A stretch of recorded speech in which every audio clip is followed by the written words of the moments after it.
وَتِلْكَ عَادٌ، واو کی زبر لمبی نہیں ہوگی، تا کی زیر لام کی جزم سے ملے گی، اور کاف کی زبر بھی لمبی نہیں کرنی، لیکن عین کی زبر لمبی ہوگی کیونکہ یہاں پہ الف مد کا قاعدہ ہے۔ اس الف کے آ جانے کے بعد کتنا لمبا کرنا ہے؟ 2 کاؤنٹس، اور دال کی دونوں پیشیں اگر تو وقف کرنا ہے تو ڈراپ ہو جائیں گی، اور دال پہ جزم آ گئی تو کلکلا ہو جائے گا۔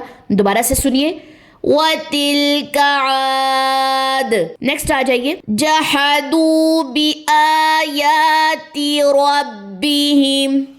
جہا دونوں حرکات ہیں، لمبا نہیں کریں گے، دو واو مدہ 2 کاؤنٹس لمبا کریں گے، باقی زیر لمبی نہیں ہوگی، یہاں پہ کھڑا زبر یا الف مد یہ بھی 2 کاؤنٹس لمبا، کھڑا زبر یا الف مد یہ بھی 2 کاؤنٹس جو ہے یہ لمبا ہوگا، تا کی زیر بھی لمبی نہیں کرنی۔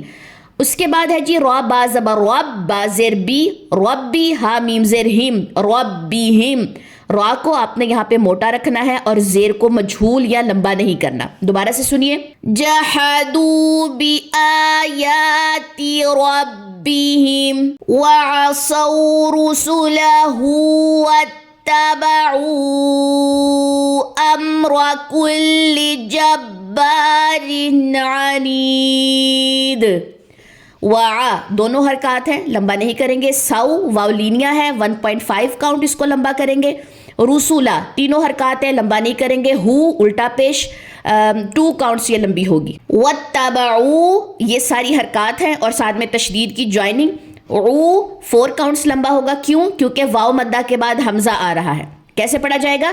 واتبعوا۔ نیکسٹ امرا، یہ بھی حرکت ہے را کی، لمبی نہیں کرنی، کلی یہ بھی حرکات ہے، جب با اس میں الف مد ہے با کے ساتھ، ٹھیک ہو گیا، یہ لمبا ہوگا۔ را کے نیچے 2 زیریں ہیں، زیر تنوین کے بعد اگر عین آ جائے تو آپ نے وہاں پہ غنہ نہیں کرنا ہوتا، اور دال کی 2 زیریں جو ہے وہ وقف کی صورت میں ڈراپ ہو جائیں گی، عنید۔